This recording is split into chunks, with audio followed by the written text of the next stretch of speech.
여호야긴이 왕이 될 때에 나이가 18세라. 예루살렘에서 석 달간 다스리니라. 그의 어머니의 이름은 느후스다요 예루살렘 엘라단의 딸이더라. 여호야긴이 그의 아버지의 모든 행위를 따라서 여호와께서 보시기에 악을 행하였더라. 그때에 바벨론의 왕 느부갓네살의 신복들이 예루살렘에 올라와서 그 성을 애워싸니라. 그의 신복들이 애워쌀 때에 바벨론의 왕 느부갓네살도 그 성에 이르니 유다의 왕 여호야긴이 그의 어머니와 신복과 지도자들과 내시들과 함께 바벨론 왕에게 나아가매 왕이 잡으니 때는 바벨론의 왕 8째 해이라. 그가 여호와의 성전의 모든 보물과 왕궁 보물을 집어내고 또 이스라엘의 왕 솔로몬이 만든 것 곧 여호와의 성전의 금그릇을 다 파괴하였으니 여호와의 말씀과 같이 되었더라. 그가 또 예루살렘의 모든 백성과 모든 지도자와 모든 용사 10,000명과 모든 장인과 대장장이를 사로잡아 가매 비천한 자 외에는 그 땅에 남은 자가 없었더라. 그가 여호야긴을 바벨론으로 사로잡아가고 왕의 어머니와 왕의 아내들과 내시들과 나라의 권세 있는 자도 예루살렘에서 바벨론으로 사로잡아가고 또 용사 7,000명과 장인과 대장장이 1,000명 곧 용감하여 싸움을 할 만한 모든 자들을 바벨론 왕이 바벨론으로 사로잡아가고 바벨론 왕이 또 여호야긴의 숙부 마따니야를 대신하여 왕으로 삼고 그의 이름을 고쳐 시드기야라 하였더라. 시드기야가 왕이 될 때에 나이가 21세라. 예루살렘에서 11년간 다스리니라. 그의 어머니의 이름은 하무다리요 림나인 예레미야의 딸이더라. 그가 여호야김의 모든 행위를 따라 여호와 보시기에 악을 행한지라. 여호와께서 예루살렘과 유다를 진노하심이 그들을 그 앞에서 쫓아내실 때까지 이르렀더라. 시드기야가 바벨론 왕을 배반하니라. 시드기야 제9년 10째 달 10일에 바벨론의 왕 느부갓네살이 그의 모든 군대를 거느리고 예루살렘을 치러 올라와서 그 성에 대하여 진을 치고 주위에 토성을 쌓음에 그 성이 시드기야 왕 제11년까지 포위되었더라. 그해 넷째 달 9일에 성중에 기근이 심하여 그 땅 백성의 양식이 떨어졌더라. 그 성벽이 파괴되매 모든 군사가 밤중에 두 성벽 사이 왕위의 동산 견문길로 도망하여 갈대아인들이 그 성읍을 에워쌌으므로 그가 아라바 길로 가더니 갈대아 군대가 그 왕을 뒤쫓아가서 여리고 평지에서 그를 따라 잡음에 왕의 모든 군대가 그를 떠나 흩어진지라. 그들이 왕을 사로잡아 그를 림나에 있는 바벨론 왕에게로 끌고 가매 그들이 그를 신문하니라. 그들이 시드기야의 아들들을 그의 눈앞에서 죽이고 시드기야의 두 눈을 빼고 놋사슬로 그를 결박하여 바벨론으로 끌고 갔더라. 로마의 고대 전쟁 관련된 글을 읽거나 또 그런 어떤 영화 같은 걸 보면은 이런 대사가 있어요. 그 이제 보통 그런 로마 영화는 미국에서 만들지 않습니까? 그러면 이제 I give you my word라는 말을 대사가 있어요. 이게 언제 나오는 말이냐면 이제 막 서로 간에 의심이 이제 쌓이는데 그 장군에게 내가 당신 말을 어떻게 믿냐? 그러면 갑자기 딱 목소리를 깔고 I give you my word 그래요. 그럼 뭐냐면 내가 말했다. 그렇게 번역을 꼭 해요. 밑에 이제 서브타이틀에 보면 자막에 보면 그렇게 나와요. 내가 말했다. 와, 근데 뭐라고 그럴까? 그러니까 믿을 수 있는 보증이 없는데 내가 곧 보증이고 내가 말한 거는 내가 지킨다 이런 말이겠죠. 그 고대 왕들이나 그때 당시 그 명예를 중시했던 시대잖아요. 그런 시대의 사람들은 내가 말했으니까 내가 지킨다. 이런 말을 할 정도로 그렇게 했지만 하나님은 어떨까요? 하나님은 하나님이 하신 말에 대해서는 분명히 이루어지는 줄로 믿습니다. 하나님이 말씀하셨기 때문에 그대로 되는 거예요. 오늘 본문에 하나님이 말씀하실 때 유다가 이렇게 멸망할 것을 그동안 우리가 신명기 말씀을 읽어왔었죠. 또 이 신명기 말씀을 거쳐오면서 열왕기하에 이 말씀을 읽게 되었습니다. 이 전체를 같이 저하고 함께 말씀을 바라봤던 분들은 하나님이 어떻게 얘기하셨는지 두 가지로 요약할 수 있습니다. 하나님 말씀대로 행하면 복을 주시겠다고 하신 거예요. 들어가도 복을 받고 나아가도 복을 받고. 말씀대로 하지 않을 때에는 너희가 다 흩어지리라. 너희를 다 내가 심어놨던 그 땅에서 다 토해내리라. 온갖 저주를 다 받게 될 것이다. 근데 하나님 말씀이 무엇인가? 별것도 아니고 하나님을 사랑하고 이웃을 사랑하는 거예요. 그런데 우리가 갈수록 어떻게 됩니까? 우상이 온 나라에 창궐할 뿐만 아니라 심지어는 하나님의 성전에 아세라와 바알의 그릇들이 가득하고 또 그리고 심지어는 하나님의 성전의 챔버에 남창의 집이 있고 그리고는 지금은 그게 폐지가 돼서 거기에서 아세라의 휘장을 짜는 여인들이 그 남창의 집에서 그걸 짜고 앉아 있고 정말 가관 중에 가관, 그게 바로 므낫세 왕의 죄악으로 인하여 하나님이 이제는 완전히 클로징하기로 작정하셨습니다. 그런 가운데 히스기야에게 이런 말씀을 하셨죠. 히스기야가 뭣도 모르고 먼 나라야 저 바벨론의 갈대아인들, 저 무식한 녀석들이 와가지고는 참 자기에게 병이 다 나았군요. 아주 축하드립니다. 아유 어떻게 정말 이렇게 귀한 아수르도 다 그냥 귀한 아수르가 아니라 대아수르도 쳐부시고 대단하십니다. 자기가 자랑을 하는데 자기를 있게 하고 하나님께서 지켜주셨던 이 나라의 근원이 되었던 하나님을 자랑하는 게 아니라 그가 왕궁에 있었던 모든 보물과 성전에 있었던 모든 보물을 다 보여주게 되죠. 그랬을 때 선지자가 뭐라고 얘기합니까? 왕이 보여준 그 모든 것을 다 뺏기게 될 것입니다. 라는 말을 했죠. 13절 말씀이 이렇게 기록이 되어 있습니다. 같이 읽어봅시다. 시작.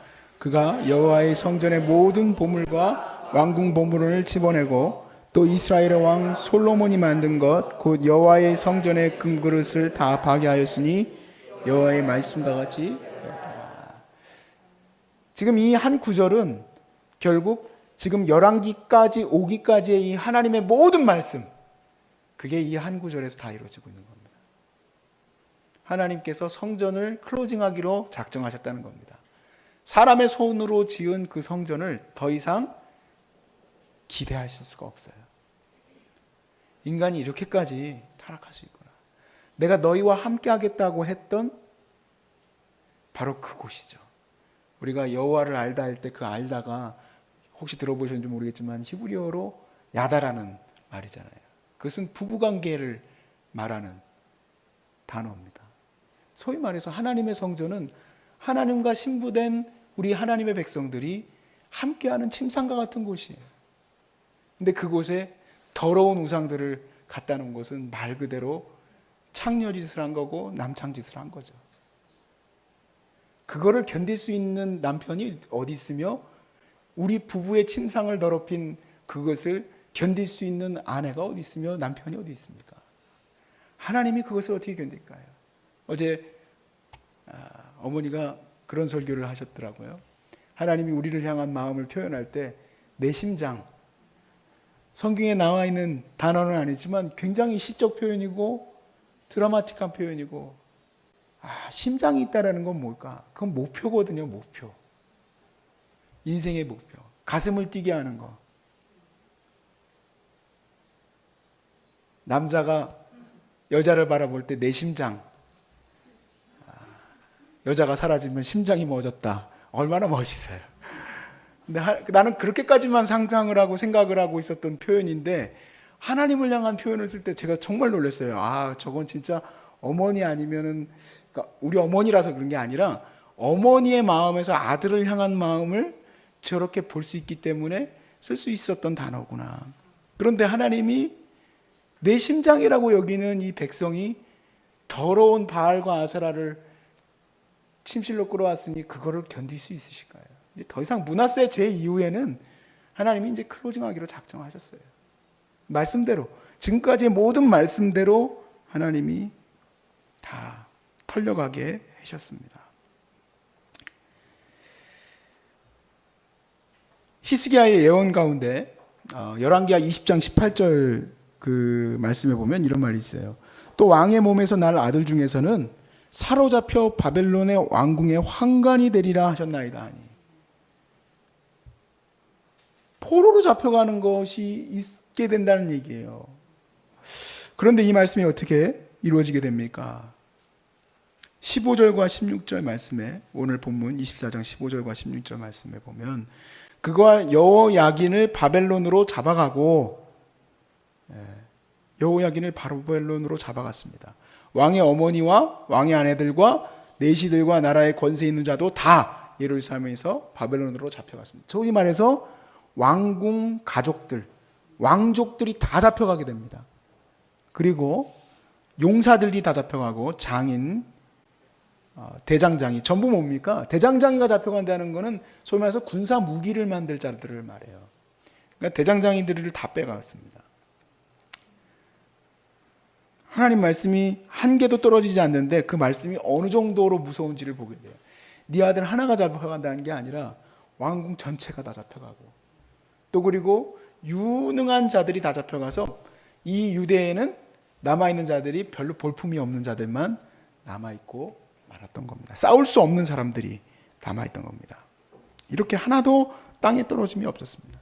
그런데 이제 문제가 뭐냐면 그 다음으로 세워놨었던 여호야긴을 잡아나고 나서 바벨론이 친바벨론적인 왕을 세우기 위해서 소위 말해서 이 여호야긴의 숙부인 시드기야를 이제 세우게 됩니다. 시드기야를 왕에 세우게 되는데 이 양반이 문제예요.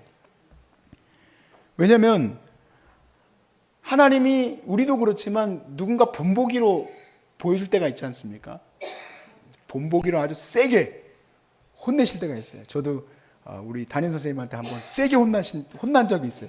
우리 선생님이 벼르고 있었어요. 제가 고3 때 보니까 애들이 쉬는 시간에 좀 공부 좀 했으면 좋겠는데 고3들이 제가 사실 이렇게 스토리텔러인가 봐요. 지금 생각해 보면 그래요. 이제 제가 막 말을 하기 시작하면 애들이 막 모여가지고 깔깔대고 막 웃고 그러는데, 그때도 막 모여서 막 깔깔대고 웃고 있는데 갑자기 이렇게 등골이 오싹한 거 있잖아요. 등골이 딱 오싹해가지고 보니까 선생님이 저를 딱 쳐다보고 계세요. 밝은 머리와 함께, 머리가 하나도 없이 저를 딱 쳐다보고 계세요. 바로 물으시더라고요. 몇 대 맞을래? 제가 5대 맞겠습니다. 저는 보통 그분이 때리치는 걸 알기 때문에 5대는 감당할 수 있을 줄 알았더니 한 대 맞자마자 쓰러졌어요. 너무 아파가지고. 근데 그 다음부터는 어떻게 됐느냐, 본보기가 돼서 쉬는 시간에 떠드는 일이 없어졌습니다. 떠드는 일이 있다가 걸리면은 쟤처럼 되겠구나. 이 여호야긴이 잡혀가고 하나님 말씀대로 행하지 아니하여서, 우리가 이게 다 읽기도 좀 그렇지만 평가가 여호와 앞에 당연히 악을 행했던 왕이에요. 평가는. 그럼 그걸 보고 하나님 앞에 정신 차리고 하나님 말씀대로 돌아와야 될 테지 우리가 생각을 합니다. 근데 이 시드기야는 어떤 평가가 써있는지 읽을 것도 없이 19절에 보세요. 그가 여호야김의 모든 행위를 따라 여호와 앞에서 악을 행하였다 그랬습니다. 자기 가진 것도 없는 이 시드기야가, 남아 있는 게 없어요. 군사도 없고 용맹한 자도 없고 대장장이도 없어요. 왕궁의 왕족들도 없어요. 똑똑한 사람들이 없어요. 전부 싸울 수 없는 병들고 어려운 사람들, 나이 든 사람들만 남아있는 이 땅 가운데서 뭐 바라볼 게 있다고? 악을 행하는 거예요. 근데 누굴 따라갔느냐? 여호야긴이 아니에요. 여호야김은 또 누굽니까? 3개월 하나님 앞에 악을 행하다가, 우시아의 아들인데 지 아버지는 열심히 종교개혁을 했는데 3개월 만에 갈아치웠던 그 왕을 따라서 똑같이 악을 행한 겁니다. 그래서 7절에 보시면 어떠한 결론을 맞게 됩니까? 25장 7절입니다. 같이 읽어봅시다. 시작. 그들이 시드기야의 아들들을 그의 눈앞에서 죽이고 시드기야의 두 눈을 빼고 노사슬로 그를 결박하여 바벨론으로 끌고 갔더라. 아멘. 자, 이 시드기야가 뭘 믿고 이렇게 했을까? 이 대략 이 본문의 내용을 보면 예루살렘 성벽을 굉장히 강력하게 방위를 한 것 같아요. 당시 그 고대 사회의 공성전은 이제 주로 이제 포로 이제 포위를 하고요. 대략 한 2, 3년 정도를 포위를 해 놓습니다. 그리고 굶겨 죽이는 거죠. 그런데 이 시드기야가 봤을 때 예루살렘에서 얼마든지 버텨낼 수 있는 준비를 해 놓은 것 같아요. 아무리 싸울 수 없는 사람들만 있어도 우리는 예루살렘 성벽이 있다. 천의 요새가 있다. 견뎌낼 수 있다. 라고 생각한 것 같아요. 그리고는 어떻게 했느냐. 자기가 믿고 있는 예루살렘 성벽을 믿고 한번 우리가 견뎌보자 했습니다. 그러면서 뭘 했을까? 악을 행하였더라. 악은 뭐 뻔하죠. 이 사람도 이제 쓰기가 귀찮아요. 열왕기야 저자도 어떤 악을 행하였는지 다 쓰지도 않았어요. 뭐 뻔하죠. 바알과 아세라와 온갖 우상 숭배가 다 하나님 앞에서 나타났기 때문에, 그 앞에 왕들이 그렇게 다 제했는데도 불구하고 그걸 만들어냈기 때문에 그들에게 절하고 했겠죠. 그런데 어떤 일이 벌어졌습니까? 기근이 들었다 얘기입니다.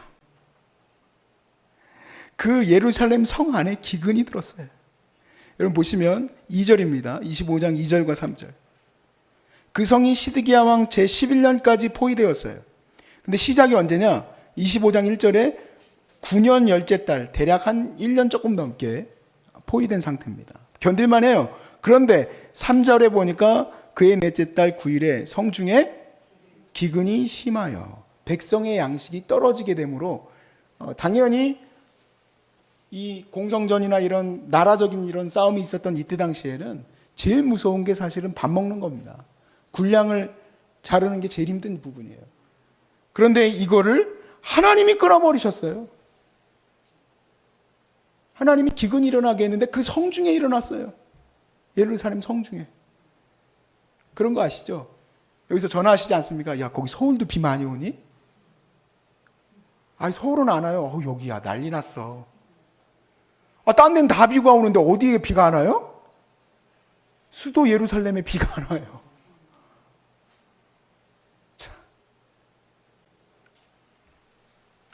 스데반이 유대인들에게 그렇게 경고했죠. 너희가 너희 조상들과 똑같이 하나님을 반역하고 배역하고 하나님이 보내시는 선지자들과 하나님이 보내신 종 예수 그리스도를 너희들이 못 박았다.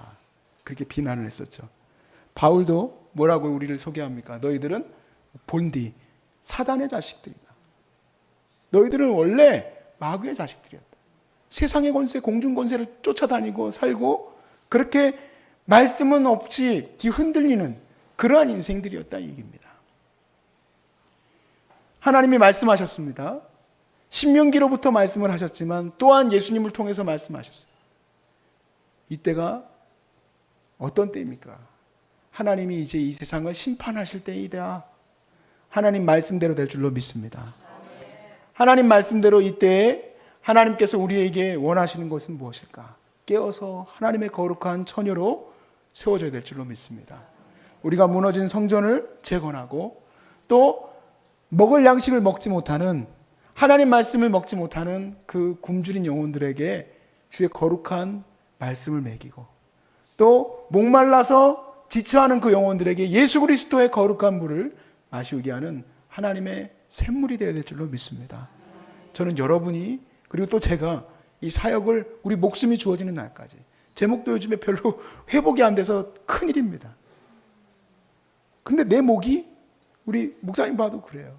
이 내 목이 나중에 내 목이 아닌 다른 걸로 바뀌게 되면 나는 그때도 할 수 있을까? 그때도 하겠습니다.